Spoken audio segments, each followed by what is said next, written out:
Well, day one was pretty amazing. This is the Alvord Desert in southeast Oregon, and it's where I end my day on Saturday.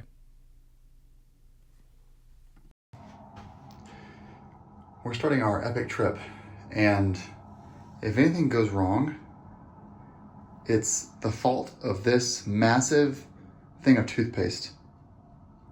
It weighs like 2 pounds, and everything is this toothpaste tube's fault.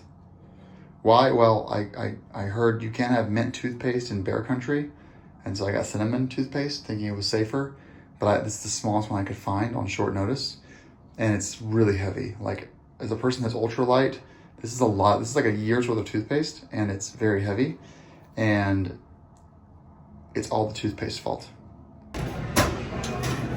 Yeah, just go ahead and manage the run down. Cheers. I can have water snacks right here. So leaving Redmond, Oregon, I decided to take back paved roads to the desert. It was awesome. It was beautiful. I'm just going to talk at you guys for a few minutes because my GoPro microphone isn't working. It's actually this TRS to TRRS adapter that failed. It takes a lot of abuse though, so not surprising. But I drove back roads to Hines, Oregon. Or is it Burns, Oregon? And got some gas. Last gas stop for a while. Then I turned on this back road heading out of Hines, and what's interesting to me is how this landscape is, there are a few little valleys that have, naturally occurring vegetation and lakes and streams, but the majority of southeast Oregon is desert, except for when you come across an alfalfa farm.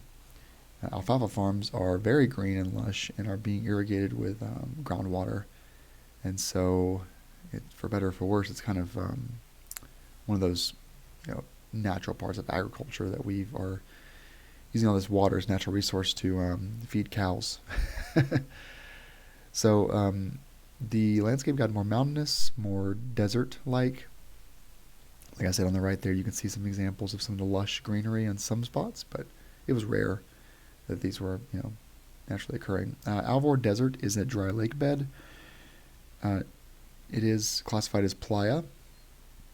Super dusty, very silty. The playa dust that I have now won't get out of my stuff. It's going to be on my cloth forever. It doesn't ever leave you. Playa is with you for life.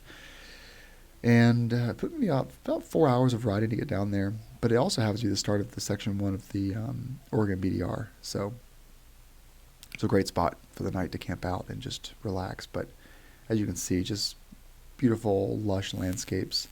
Went from that to a little bit more dry and arid, kind of more high desert looking. With we were at 5,000 feet elevation at some of these points. It didn't get over 6,000 at the elevation though.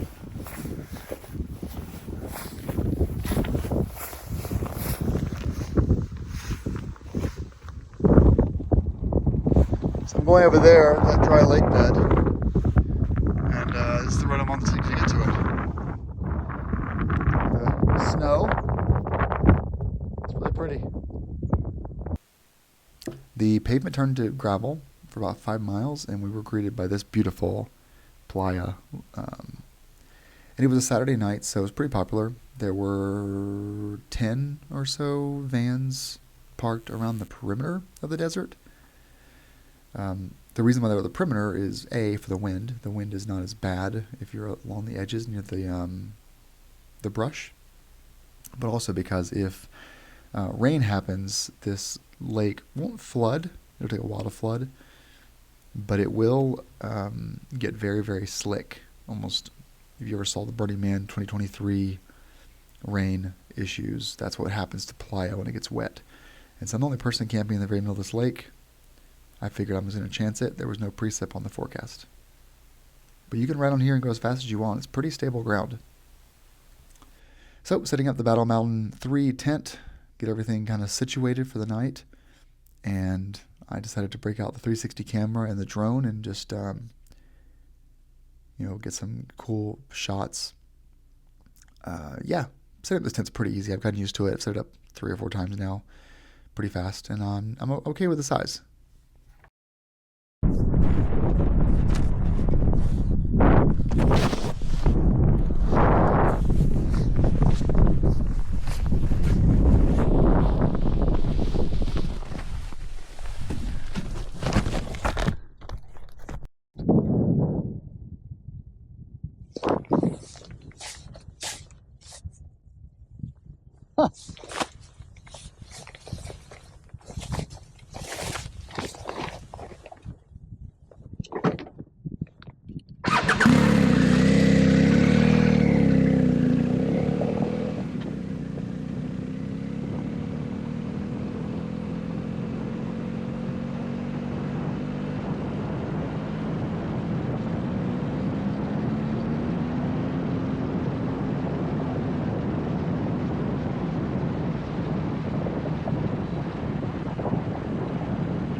As sunset, I got to play around with the drone a bit more, and just, it was fun. It was beautiful out there. You can go, I did 60 miles an hour, totally stable. No one's really around. There are people on the edges, but they're, a good 1.5 miles away. So the whole thing's like 3 or 4 miles across.